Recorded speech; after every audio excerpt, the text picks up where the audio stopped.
ನಮಸ್ತೆ ಎಲ್ಲರಿಗೂ ನಮಸ್ಕಾರ. ನೀವು ಕೂಡ ಟಾಟಾ ಕ್ಯಾಪಿಟಲ್ ವಿದ್ಯಾರ್ಥಿ ವೇತನಕ್ಕೆ ಅರ್ಜಿ ಸಲ್ಲಿಸಬೇಕೆ? ಟಾಟಾ ಕ್ಯಾಪಿಟಲ್ ಸ್ಕಾಲರ್ಶಿಪ್ 2024 ಹೇಗೆ ಅರ್ಜಿ ಸಲ್ಲಿಸಬೇಕು ಎಂದು ನಿಮಗೆ ತಿಳಿಸಲಿದ್ದೇವೆ. ಅರ್ಜಿ ಸಲ್ಲಿಸಲು ಯಾವ್ಯಾವ ದಾಖಲೆಗಳು ಬೇಕು ಅಂತ ನಾವು ಮಾಹಿತಿ ಕೊಡ್ತಾ ಇದ್ದೇವೆ. ನೀವು ಫಸ್ಟ್ ಟಾಟಾ ಕ್ಯಾಪಿಟಲ್ ಲಿಮಿಟೆಡ್ ವತಿಯಿಂದ ವಿದ್ಯಾರ್ಥಿಗಳಿಗೆ ಟಾಟಾ ಕ್ಯಾಪಿಟಲ್ ವಿದ್ಯಾರ್ಥಿ ವೇತನವನ್ನು ನೀಡಲಾಗುತ್ತಿದೆ. ಅರ್ಹ ವಿದ್ಯಾರ್ಥಿಗಳು ಈ ವೇತನಕ್ಕೆ ಅರ್ಜಿ ಸಲ್ಲಿಸಿ ಲಾಭ ಪಡೆದುಕೊಳ್ಳಬಹುದು. ಸಮಾಜದ ಆರ್ಥಿಕವಾಗಿ ದುರ್ಬಲ ವರ್ಗಗಳಿಗೆ ಸೇರಿದ ವಿದ್ಯಾರ್ಥಿಗಳು ಉನ್ನತ ಶಿಕ್ಷಣಕ್ಕೆ ನೆರವು ನೀಡಲು ಟಾಟಾ ಕ್ಯಾಪಿಟಲ್ ವಿದ್ಯಾರ್ಥಿ ವೇತನ ನೀಡುತ್ತಿದೆ. ಅರ್ಹ ಆಸಕ್ತ ವಿದ್ಯಾರ್ಥಿಗಳು ಆನ್ಲೈನ್ ಮೂಲಕ ಅರ್ಜಿ ಸಲ್ಲಿಸಬೇಕು.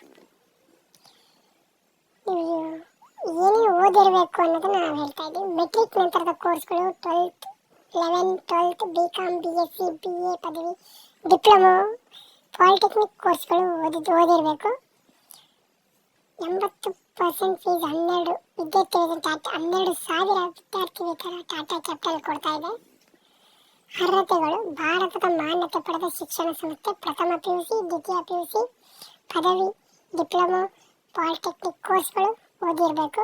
ಅಭ್ಯರ್ಥಿಯು ಹಿಂದಿನ ತರಗತಿಯಲ್ಲಿ ಕನಿಷ್ಠ 60% ಅಂಕ ತೆಗೆದಿರಬೇಕು. ಮತ್ತು ವಿದ್ಯಾರ್ಥಿಯು ಕುಟುಂಬದ ವಾರ್ಷಿಕ ಆದಾಯವು 2.5 ಲಕ್ಷಕ್ಕಿಂತ ಕಡಿಮೆ ಇರಬೇಕು, ಸಮನಾಗಿರಬೇಕು. ಮತ್ತು ಇದೊಂದು ಮೇನು ಟಾಟಾ ಕ್ಯಾಪಿಟಲ್ ಬಡ್ಡಿ ಫಾರ್ ಸ್ಟಡಿ ಉದ್ಯೋಗಿಗಳ ಮಕ್ಕಳು ಅರ್ಹರಲ್ಲ.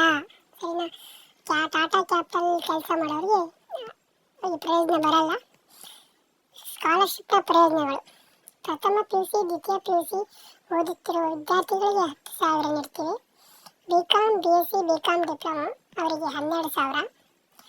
ಟಾಟಾ ಕ್ಯಾಪಿಟಲ್ ಸ್ಕಾಲರ್ಶಿಪ್ 2024 ದಾಖಲಾತಿ ಏನೇನು ಬೇಕು ಅಂತ: ಆಧಾರ್ ಕಾರ್ಡ್, ಅರ್ಜಿದಾರರ ಪಾಸ್ಪೋರ್ಟ್ ಗಾತ್ರದ ಭಾವಚಿತ್ರ, ಆದಾಯ ಪುರಾವೆ, ಪ್ರವೇಶದ ಪುರಾವೆ, ಸಂಸ್ಥೆ ID, ಪ್ರಸ್ತುತ